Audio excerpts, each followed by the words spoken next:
Dear colleagues, greetings. I am your CEO, Mr. Samsonov. It's a real big pleasure to speak to you today after we've made this long 20-year journey all together. And as you may know, for the last year, 2014, we, Prodigy International Group, have expanded our network of Italian fast food restaurants to 15 more countries. And we are now operating in 124 countries around the world. Being global CEO takes a lot of time, so I wasn't able to clean my garden for about 4 years, as you may notice from this video, and my wife becomes really mad about it. Today I decided to record my message to you while cleaning out these jungles. And I have some sad news as well. It suddenly turned out that the only key performance indicator, gross sales per month, we at headquarters have been using during these 20 years to measure your performance, no more serves its purpose in quickly changing global environment. And there are several problems associated with it, focusing only on this particular KPI. For example, in 30 out of 124 countries, despite increase in gross sales, we have negative bottom line as a result. In 45 countries, it turns out that we'd better just put our capital on bank deposit and collect easy money instead of going into fast food business. We have no idea about our market share, no idea about customer satisfaction, and moreover, we don't even know if our employees are happy or not. So, we at headquarters really believe that key performance indicators should be the navigation instruments used by you to understand if you are on the right course to success or not. Taking this all into account, we decided to introduce new key performance indicators to measure your performance, starting from next month. And we believe it will increase the overall performance and profit-generating ability of our group. We decided to link your annual bonuses to 2 of these new KPIs, and I will explain you later how. So let's start. Our first KPI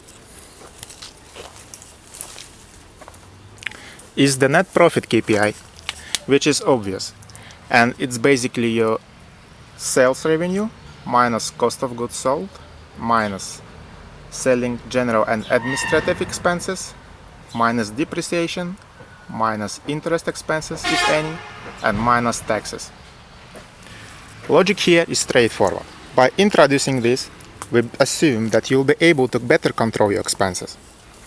At the year end, your annual bonus will be 10% of your net profit amount, which will later be adjusted depending on the second KPI, the return on equity. The return on equity is the second KPI to measure your financial performance, and it basically measures your profitability by revealing how much profit you generate with the money shareholders have invested. Return on equity is expressed as a percentage and is calculated as net profit divided by shareholders' equity. Typical return on equity for restaurant business is around 32%.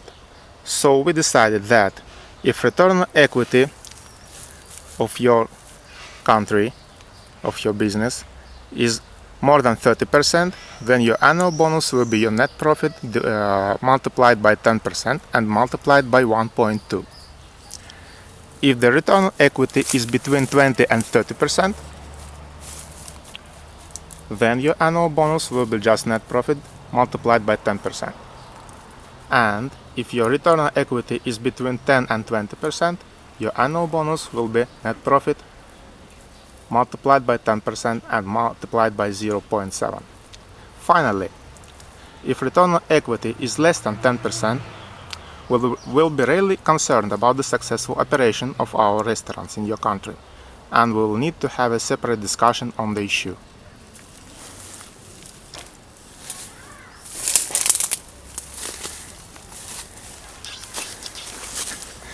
To measure our marketing efforts, we have decided to introduce the market share KPI. This is the percentage of market's total sales that is earned by you over a year. Market share is calculated by taking your sales of the period and dividing it by the total sales of the fast food restaurants in your country over the same period. This is used to give a general idea of the size of you to your market and your competitors. We'll look at market share increases and decreases carefully, because it can be a sign of the relative competitiveness of your products and services. As the total fast food market grows, if you manage to maintain your market share, it will automatically mean that your revenues are growing at the same rate as the total market. Moreover, market share increases can allow you to achieve greater scale in your operations and improve profitability. We advise you to obtain market share data from various independent sources at your market, such as trade groups and regulatory bodies, and submit it to headquarters on an annual basis, on the last week of December. We decided not to link your annual bonuses to your market share so far, but it can be adjusted in a few years. Our next KPI will be used to measure your operational performance, and this is customer satisfaction KPI. It's clear that without customers, our organization wouldn't be here, and we have to satisfy our customers, especially taking into account the growing importance of internet media and inter-user communication via social networks and all these TripAdvisor, Foursquare and similar tools, which can ruin our business if we don't follow up and don't serve our customers quickly. So, we suggest that you improve your customer satisfaction KPI by the following. First, by improving customer order waiting time.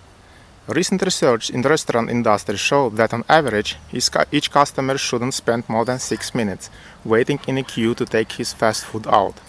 And for the phone call orders, it shouldn't take more than 25 minutes to deliver the order. Here, please keep in mind that quality of the food as well as safety of our food delivery motorcyclists shouldn't suffer due to faster processing time. Second, it's by measuring the returning customer ratios, which can be controlled by keeping the record of phone numbers from which phone calls are made, etc. We believe that by applying these standards, we'll be able to participate in the best fast food restaurant of the year competitions, and by winning them in some of the countries, we'll grow up our reputation and revenues. At the beginning, this KPI can be simply measured as a number of visitors and number of food orders compared to previous months, and adjusted for seasonal changes, and later we can develop a more advanced measurement plan. And finally, let me go here. The final KPI is to understand our employers and their performance. So this is the Employee Satisfaction Index.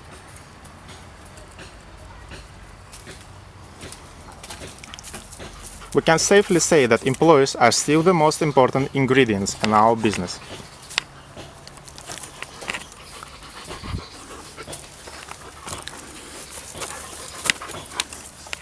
Okay. We all know that companies don't do well if their employees are not happy, and this again applies to food industry as well. No one of our clients would like to be poisoned by our staff just because they are not happy at work. We suggest that you start this trip with 3 basic questions to your employees. First question is, how satisfied are you with your current workplace? The second question is, how well does your current workplace meet your expectations? And the last question is, how close is your current workplace to the ideal one? The employees should answer the question on a scale from 1 to 10, where 1 is the lowest and worst value, while 10 is the highest and best value. The Employee Satisfaction Index is then calculated according to this formula. The question mean value divided by 3, minus 1, plus 9, and multiplied by 100. The results of the company's Employee Satisfaction Index may vary from 0 to 100, where a high number or index indicates more satisfied employee. This index can be later used for comparison with earlier results or to compare with other companies' Employee Satisfaction Index.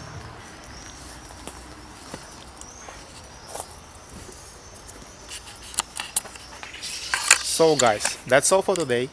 Thank you for your attention, and please feel free to contact me for further clarifications about this new system. Goodbye.